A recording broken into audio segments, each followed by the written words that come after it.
시편 51편에서 54편까지의 말씀 오늘 함께 보시는데요. 그 말씀 가운데 시편 52편, 52편의 말씀을 저희가 함께 읽고 은혜를 나누겠습니다. 시편 52편 함께 그 제목부터 저희가 같이 읽겠습니다.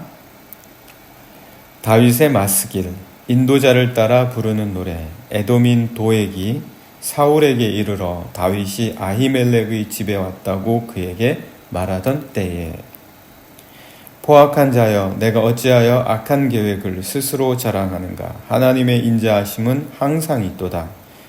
내 혀가 심한 악을 꾀하여 날카로운 삭도같이 간사를 행하는도다. 내가 선보다 악을 사랑하며 의를 말함보다 거짓을 사랑하는도다. 셀라. 간사한 혀여, 너는 남을 해치는 모든 말을 좋아하는도다. 그런즉 하나님이 영원히 너를 멸하시며 너를 붙잡아 내 장막에서 뽑아내며 살아있는 땅에서 내 뿌리를 빼시리로다. 셀라. 의인이 보고 두려워하며 또 그를 비웃어 말하기를, 이 사람은 하나님을 자기 힘으로 삼지 아니하고 오직 자기 재물의 풍부함을 의지하며 자기의 악으로 스스로 든든하게 하던 자라 하리로다. 그러나 나는 하나님의 집에 있는 푸른 감람나무 같으며 하나님의 인자하심을 영원히 의지하리로다. 주께서 이를 행하셨으므로 내가 영원히 주께 감사하고 주의 이름이 선하심으로 주의 성도 앞에서 내가 주의 이름을 사모하리이다. 아멘. 오늘 시편 52편의 배경이 되는 장면이, 그 상황이 오늘 제목에 나와 있습니다.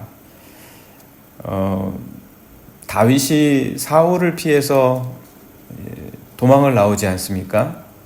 사울이 자신을 위협한다라고 스스로 생각하고 너무 집착하게 되죠. 그렇게 집착하면서 다윗을 죽이려고 합니다. 다윗을 죽이려고 할 때에 다윗은 어쩔 수 없이 피해서 도망갈 수밖에 없었죠. 그래서 다윗이 피해서 도망간 곳이 어디냐면, 그 당시는 사울이 거주하던 곳이 그 왕궁이 기브아였습니다. 그래서 기브아에서부터, 그러니까 사울에게서부터 도망 나와서 가장 먼저 놉당이라는 곳에 이르렀습니다. 놉당은 아마도 감람산의 한 줄기라고 생각을 합니다. 그래서 그 예루살렘 인근이죠.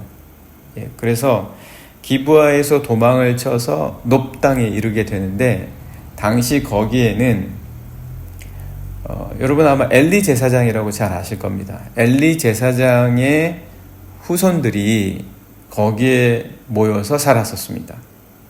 엘리 제사장의 후예들이 법궤를 빼앗기면서 죽고, 그리고 나머지 살아났던 그 이가봇이라든지 그 후예들이 거기에 더 이상 살지 않거든요. 그리고 또 당시 또 사울이 왕이 되고, 그래서 예전하고 완전히 다른 상황이 되면서 그 후예들이 놉당이라는 곳에 와서 살게 되는데, 거기에서 이제 뿌리를 내리게 됩니다. 그런데 이제 거기에 다윗이 도망을 간 거죠. 그런데 다윗도 그렇고 그 엘리 제사장의 후예였던 사람들도 그렇고 다 사무엘하고 연결이 되어 있는 사람들입니다. 그러니까 아마 직간접적으로 알겠죠. 그래서 다윗이 아무래도 사울에게 쫓겨날 때 그 놉당으로 제일 먼저 도망가지 않았는가 생각이 됩니다. 우리도 만약 도망을 가게 되면 어딘가 피신을 하게 되거나 아니면 정말 힘들고 괴로울 때 누군가를 찾아간다면 아무래도 지인에게 찾아가겠죠. 그런데 이제 거기에서 이제 그가 그 제사장 아히멜렉의 도움을 받습니다. 먹을 것도 없죠. 그리고 함께한 사람도 없죠. 그러니까 완전히 위험한 상황인 거예요. 사울은 지금 다윗을 죽이겠다고 지금 난리가 났습니다. 누군가 도와주지 않으면 죽는 거예요. 그래서 그가 이제 놉당의 아히멜렉에게로 왔는데, 그 아히멜렉에게서 먹을 거를 도움을 받습니다. 진설병을 먹게 되죠. 진설병은 매일매일 갈아 놓습니다. 매일 새 것으로 제사장이 놓아야 될 책임이 있죠. 그래서 그 물려낸 떡, 원래 있다가 새 떡을 놓으면서 갈아낸 떡을 그 아히멜렉으로부터 받게 되고 그 떡으로 끼니를 잇게 됩니다. 살아난 거죠. 그래서 그 떡으로 자기와 그리고 또 이후에 자신을 찾아온 사람들과 함께 그 떡으로 먹고 이제 기운을 차리게 됩니다. 그리고 거기서 또 무기도 얻게 됩니다. 골리앗이 가지고 있었던 칼을 거기서 아히멜렉으로부터 받게 되죠. 큰 도움을 얻은 거죠. 그런데 이제 거기에 아히멜렉만 있었던 게 아니라 에돔 사람 사울의 그 가축을 돌보는 사울의 목자장 도액이라는 사람이 있었습니다. 그 도액이 그 모습을 본 거예요. 그 모습을 보고 그리고 그 사실을 사울에게 가서 일러 바친 거죠. 사울에게 가서 말한 거예요. 자, 그럼 여러분 한번 보십시오. 에돔 사람 도액, 사울의 목자장 도액이 한 거는 어떤 일입니까? 그 일로 인해서 사울이 다윗을 도왔다라고 하는 제목을 뒤집어 씌워가지고 거기에 제사장의 거의 80명이 넘는 85명에 이르는 제사장들을 싹 다 죽입니다. 높당에 있는 제사장은 다 죽여요. 엄청난 사람을 한꺼번에 죽이는 거죠. 제목도 좀 말이 안 되는 거예요. 확인도 되지 않았어요. 그런데 도액의 말만 듣고 그게 진짜 도운 건지 아니면 제사장으로서 찾아온 사람에게 선을 베푼 건지 그거를 확인하지도 않고 무조건 가서 도액의 말만 믿고 그곳에 사는 제사장들을 싹 다 죽인 거라는 거죠. 자, 그러면 여러분 한번 생각해 보십시오. 죽인 거는 사울이에요. 포악하게 칼을 휘두른 건 사울이라는 거죠. 그런데 오늘 말씀에서 포악한 사람을 누구라고 이야기합니까? 오늘 말씀에서는 포악한 사람을 도액이라고 이야기합니다. 1절의 말씀을 보시면 포악한 자여 내가 어찌하여 악한 계획을 스스로 자랑하는가 하나님의 인자하심은 항상 있도다. 그러니까 여기서 포악하다, 악한 계획을 가졌다 그렇게 말하는 그 대상은 바로 사울이 아니라 도액이라는 거예요. 실제로 칼을 휘두른 거는 사울이거든요. 그럼에도 불구하고 오늘 이 말씀에서 포악하다라고 꾸짖는 거는 도액이다라는 겁니다. 도액이 한 게 뭐가 있습니까? 도액이 한 거는 오늘 그 다음 말씀 보시면 2절 한번 보시면은요. 내 혀가 심한 악을 꾀하여 날카로운 삭도같이 간사를 행하도다. 말한 것뿐이에요. 도액이 칼을 휘두른 게 아니고 도액이 직접 가서 사람들을 제사장들을 다 죽인 것이 아니에요. 도액이 한 거는 단지 다윗이 거기 있었고 내가 보니까 제사장 아히멜렉이 다윗을 돕더라. 그 말을 한 거라는 거죠. 그 말을 한 것이 포악이라는 거죠. 그 말이 악한 계획이라는 거예요. 그리고 너의 혀가 이 많은 사람을 죽였다는 거예요. 칼이 죽인 게 아니라 너의 혀가 죽였다. 너의 말이 죽였다. 그래서 계속해서 간사한 혀를 꾸짖고 있습니다. 4절에도 보시면 간사한 혀여 너는 남을 해치는 모든 말을 좋아하는도다. 말이 사람을 해치는 거예요. 그러니까 말이 사람을 가만히 두지 않아요. 말이 사람을 격동시키고 말이 사람을 마구 흔드는 거죠. 사람의 영혼을 마구 흔듭니다. 그래서 우리가 말 때문에 일을 망쳐요. 말 때문에 일을 망치고, 말 때문에 마음이 상하고, 말 때문에 영혼이 상하고, 말 때문에 그 하루, 일주일을 완전히 싹 다 망치고, 심하면 말 때문에 직장도 그만둬요. 뭐 사람의 생명이 죽는데, 사람의 생명이 말 때문에 왔다 갔다 하는데, 뭐 직장이 대수겠습니까?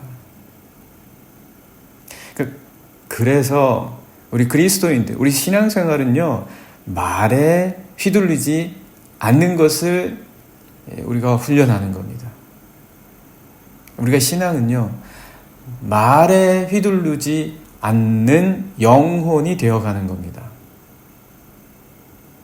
말에 휘둘리지 말아야 돼요. 말에 우리 영혼이 휘둘리지 말아야 된다. 말에 한번 휘둘리게 되면은요, 말로만 휘둘리지 않고요, 그 다른 여러 가지 것들, 부수적인 것들, 그 말에 의해서 따라오는 것들에게도 굉장히 연약하게 흔들리게 됩니다. 너무 쉽게 휘둘려요. 말에 휘둘리죠. 사람들의 표정에 휘둘리죠. 사람들의 몸짓에 휘둘리죠. 사람들의 관계에 휘둘리죠. 상황에 휘둘리죠. 전부 다 휘둘리는 거예요. 뭐 조금만 내 마음 속에서 좀 좋지 않게 생각이 되고 느끼면 거기 휘둘리는 거예요. 말로부터 시작돼서 다 그게 자기를 휘두르는 것이 된다. 오늘 시편의 말씀은 뭡니까? 내가 혀에 휘둘리지 않겠다는 거예요. 이 혀는 어떤 혀냐? 이 혀는 포악한 혀고, 이 혀에는 악한 계획이 있고, 이 혀에는 간사함이 있다. 그러니까 혀에 휘둘리지 않겠다. 그리고 혀로부터 비롯되는 여러 가지 어떤 것들로도 내 영혼이 왜 이 혀에 휘둘려야 되냐?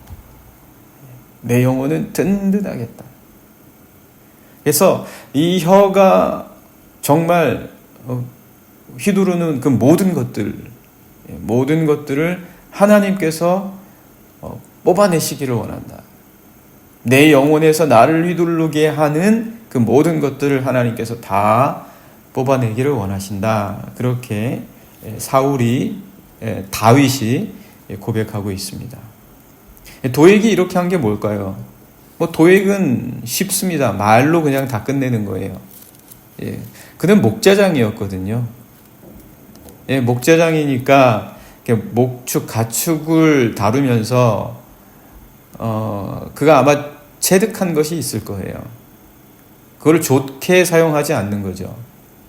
그거를 좋게 사용하지 않는 거고, 그리고 또 그것을 통해서 굳이 그가 말할 필요 없거든요.